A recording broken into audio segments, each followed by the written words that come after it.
Hello everyone, this is आदर्श।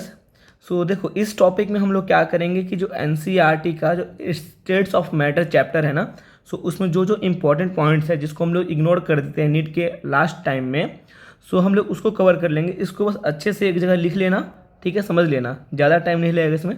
सो देखो क्या होता है कि डिस्पर्सन फोर्स या लंदन फोर्स के बारे में एनसीईआरटी में दिया हुआ है, ठीक है ना। सो वो कैसे वेरी करता है, तो देखो डिस्पर्सन फोर्स जो होता है तुम्हारा वो अट्रैक्टिव फोर्स होता है, ठीक है। और जो लंदन फोर्स होता है वो भी उसका ही नाम होता है, जो ये टेम्पोररी डाइपोल और नो डाइपोल उसको बोलते हैं हम लोग, ठीक है ना। सो अगर इसका बात करोगे कि कैसे वेरी करता है, तो ये इन्वर्सिटी पोर्शन होता है तो R⁴ 6, ठीक है, ये याद रखना, R⁴ 6। वही डाइपोल, इंड्यूस डाइपोल में क्या होता है कि वो भी इन्वर्सली पोर्शन होता है R⁴ का, ठीक है। डाइपोल डाइपोल का बात करोगे तो वहाँ पे दो चीज़ आता है, क्या, एक स्टेशनरी पोलर मॉलिक्यूल होता है, एक रोटेटरी पोलर मॉलिक्यूल होता है। सो जब बात आए अगर स्टेशनरी पोलर मॉलिक्यूल का, तो वहाँ पे वो इन्वर्सिटी पोर्शन होता है R⁴, ठीक है। और वही जब रोटेटरी होगा तो वहाँ पे R⁴ के टर्म में वो क्या करेगा, वेरी करेगा, ठीक है। देखो, carbon dioxide gas below it's critical temperature is called carbon dioxide vapour, याद रखना, ठीक है। कार्बन डाइऑक्साइड गैस अगर होगा ना, अगर अपने क्रिटिकल टेम्परेचर के बिलो होगा तो उसको हम बोलते हैं कार्बन डाइऑक्साइड वेपर, ठीक है।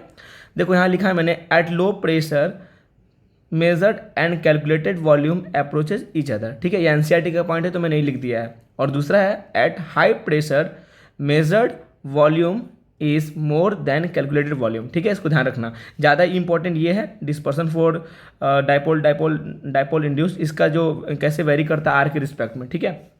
देखो क्या होता है यहाँ पे, देखो यहाँ पे मैंने लिखा हुआ है ये, ठीक है, कि volume of a gas increases by 1/273.15 for each degree rise in temperature. अगर 1 डिग्री टेम्परेचर तुम बढ़ाओगे ना तो वॉल्यूम ऐसे बढ़ता है तुमको, ठीक है, किसी भी गैस का। और ये देखो फॉर्मूला जो यहाँ पे है, VT is equal to V0 273.15 plus T/273.15, ठीक है। ये फॉर्मूला मैंने लिख दिया, एनसीईआरटी में लिखा हुआ है। हो सकता है फॉर्मूला देख के डायरेक्ट पूछ देगा ये क्वेश्चन कि कौन सा फॉर्मूला करेक्ट है, ठीक है। बात करते हैं हाइड्रोजन बॉन्ड का, तो हाइड्रोजन बॉन्ड तुमको special case of dipole dipole होता है, ठीक है, याद रखना। और हाइड्रोजन बॉन्ड जो होता है वो तुमको वीक बॉन्ड होता है with respect to covalent bond, ठीक है। एनसीईआरटी में ये डायग्राम से इस सबसे क्वेश्चन आते रहता है, ये जो तुम्हें पता होगा इस डायग्राम से क्वेश्चन आते रहता है। तो याद रखना कि प्रेशर जो होता है, ठीक है, और वॉल्यूम 1/v के टर्म में अगर होगा तो ऐसे अगर डायग्राम दिया रहेगा, ठीक है, T3 T3 T2 T1। सो यहाँ पे क्या होगा कि T3 ज़्यादा होगा, T2 फिर T1 का बारी आता है, ठीक है। यहाँ लास्ट में देखो, यहाँ पे वॉल्यूम और टेम्परेचर का जब दिया रहेगा, ठीक है, तो देखो सेंटर को इंटरसेक्ट नहीं करेगा, तो यहाँ पे P1 है, यहाँ P2 है, यहाँ P3, यहाँ P4 है। सो इसके टर्म में क्या होगा, P4 का ज़्यादा होगा, फिर P3 का, फिर P2 का, फिर P1 का। ये डायग्राम मैंने इसलिए बना दिया है, ये जो है तो ग्राफ मैंने इसलिए बना दिया है ताकि हो सकता है कि नीट में डायरेक्ट पूछ लेगा, ठीक है, क्योंकि नीट का ट्रेंड होता है।